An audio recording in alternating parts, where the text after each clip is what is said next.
भाई देखो, आज आज हम ये डिस्कस करेंगे कि अगर आप अमेरिका में कंपनी फॉर्म करना चाह रहे हैं, किसी भी पर्पज़ के लिए कोई भी बिज़नेस आप करना चाह रहे हैं अमेरिका में, ऑनलाइन बिज़नेस करेंगे, ट्रेडिशनल बिज़नेस करेंगे, तो आप ये सोचेंगे ना कि आप किस स्टेट में अपनी कंपनी रजिस्टर करवाएंगे। आज डिस्कशन इसके ऊपर है, सीधी सीधी लेफ़्ट राइट की बात आज नहीं करेंगे हम।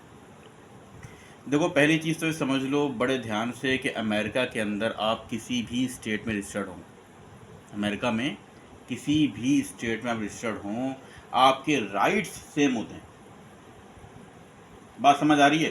यानी ऐसा नहीं हो सकता कि अगर आप न्यूयॉर्क में रजिस्टर्ड हैं तो आपका बैंक अकाउंट जल्दी से ओपन हो जाएगा, या अगर आप किसी और स्टेट में रजिस्टर्ड हैं तो गेटवे आपको आसानी से मिल जाएगा या जल्दी मिल जाएगा। ऐसा बिल्कुल भी नहीं है भाई।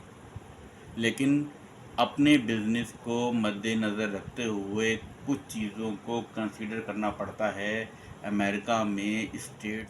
देखो, पहला चीज़ तो ये है कि किस टाइप का बिज़नेस आप करना चाह रहे हैं अमेरिका में। अगर आप जनरल ट्रेडिंग करना चाह रहे हैं, बाइंग सेलिंग इम्पोर्ट एक्सपोर्ट करना चाह रहे हैं, ये वाले बिजनेस आप करना चाह रहे हैं अमेरिका के अंदर, ब्रोकरेज का काम करना चाह रहे हैं, तो आप न्यूयॉर्क में कंपनी फॉर्म करें। न्यूयॉर्क के अंदर उसका फ़ायदा क्या है? देखो, न्यूयॉर्क एक बिज़नेस हब है अमेरिका का। वॉल स्ट्रीट है वहाँ पे, न्यूयॉर्क स्टॉक एक्सचेंज है वहाँ पे, और फिर बड़े बड़े बिजनेसेस कहाँ पर हैं अमेरिका के अंदर? न्यूयॉर्क के अंदर हैं। वहाँ पे कंपनी फॉर्म करने से आपको डील डन करने में आसानी होगी, एडवांस पेमेंट लेने में आसानी होगी, इंडेंटिंग का काम करने में बहुत ज़्यादा आसानी होगी। सामने वाले को आप इजीली कन्विंस कर सकते हैं, यार मैं वॉल स्ट्रीट पर बैठा हुआ हूँ भाई, ये मेरा एड्रेस है वॉल स्ट्रीट के अंदर, ये वॉल स्ट्रीट की कंपनी है। तो अगर फाइनेंसिस से रिलेटेड कोई भी कंपनी फॉर्म कर रहे हैं आप, तो New York is the best place, number one. New York के अंदर जाइए। अब अगर आप कोई सॉफ्टवेयर हाउस लॉन्च करना चाह रहे हैं अमेरिका के अंदर, या एज अ फ्रीलांसर आप वेबसाइट डेवलपमेंट सेल करना चाह रहे हैं, एसईओ सर्विसेज सेल करना चाह रहे हैं, लोगो डिज़ाइनिंग, ट्रेडमार्क, बला बला बला, कंटेंट राइटिंग सेल करना चाह रहे हैं, तो आप कैलिफोर्निया में कंपनी फॉर्म करें। क्यों? क्योंकि कैलिफोर्निया में भाई सिलिकॉन वैली है। सिलिकॉन वैली आईटी हब माना जाता है, स्टार्टअप का हब माना जाता है पूरी दुनिया के अंदर। तो अगर आप की कंपनी सिलिकॉन वैली के अंदर रजिस्टर्ड होगी, आपकी वेबसाइट पे सिलिकॉन वैली का एड्रेस होगा, कैलिफोर्निया का एड्रेस होगा, तो आप सामने वाले को आसानी से कन्विंस कर सकते हैं। आप कोल्ड कॉल पर भी हो सकते हो, उसके साथ पेपर क्लिक पीपीसी कैंपेन चला के आपने उसको इनबाउंड कॉल भी जनरेट की हुई हो सकती है, और आप उसको बोलो भाई हम लोग सिलिकॉन वैली में बैठे हुए हैं, दिस इज़ अवर एड्रेस, और हम आपकी ऐसी सर्विसेज के लिए 6 महीने कॉन्ट्रैक्ट साइन करना चाहते हैं आपके साथ, तो वो आपकी बात सुनेगा, आपका एक अच्छा इमेज उसके सामने जाएगा। तो थोड़े से पैसे बचाने के लिए लोग लेफ्ट राइट स्टेट्स में कंपनीज फॉर्म कर। अगर आप अमेजोन होलसेल करना चाह रहे हैं तो भाई मैं स्पेसिफिकली आपको मशवरा ये दूंगा कि आप टैक्सेस का इंतखाब करें।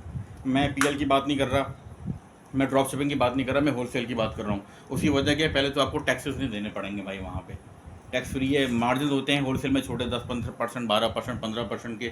इस वजह से हमारे पास ज़्यादा रूम नहीं होता प्रॉफिट के लिए। सेकंड ये कि वो सबसे बड़ा हब है अमेरिका में होलसेल का, वहाँ पे आपको छोटा डिस्ट्रीब्यूटर मिल जाएगा, बड़ा डिस्ट्रीब्यूटर भी मिल जाएगा, कम इन्वेस्टमेंट से भी काम चल जाएगा। वहाँ पे आपको आसानी होगी हंटिंग के अंदर, आपको अपने मतलब का डिस्ट्रीब्यूटर होलसेलर आसानी से मिल जाएगा। इस वजह से टैक्सेस को प्रेफर करें। चलो, अब आ गया most favourite, truck dispatching services. हमारे यहाँ कुछ लोग ये भाई साहब बैठे हुए हैं जो ट्रक डिस्पैचिंग का काम करना चाह रहे हैं, वो अमजद भाई बैठे हुए हैं जो कि ऑलरेडी करते हैं ट्रक डिस्पैचिंग का काम। देखो, अगर आपको ट्रक डिस्पैचिंग कंपनी लॉन्च करनी है तो आपको ये सोचना चाहिए कि पहले 2-3 ट्रक्स जो आप ऑन बोर्ड कर रहे हैं अपनी कंपनी में, वो किस स्टेट के हैं या वो किस शहर के हैं, पहले आपने ये डिसाइड करना है। अगर आप ऑलरेडी एक एक्सपीरियंस डिस्पैचर हैं तो आपको ये पता होगा कि किस स्टेट से काम शुरू करना आपके लिए बेहतर है, या किस स्टेट में आपको ट्रकर्स ऑन बोर्ड करने के लिए आसानी से मिल जाएंगे। या अगर आप नया काम शुरू कर रहे हैं तो आपने जिसको भी ये बिज़नेस करने के लिए हायर किया हुआ है वो आपको ये बताएगा कि किस स्टेट में से काम स्टार्ट किया जाए, या किस स्टेट पे हम कोल्ड कॉलिंग पहले करेंगे, या इस स्टेट में 2-3 ट्रकर्स को पहले से ही जानता हूँ भाई, उन्हीं को ऑनबोर्ड करना है। इस तरीके से आपने काम शुरू करना है। जैसे अमजद भाई ने मिशिगन से काम स्टार्ट किया था, अब वो और स्टेट्स के साथ भी काम कर रहे हैं। तो इट टोटली डिपेंड्स कि आप किस एरिया में हैं और किस एरिया से आप काम शुरू करना चाह रहे हैं। तो इसमें कोई स्टेट स्पेसिफिक काम नहीं है, इसमें आपकी अपनी टीम जहाँ से बोले वहाँ से काम स्टार्ट करना चाहिए।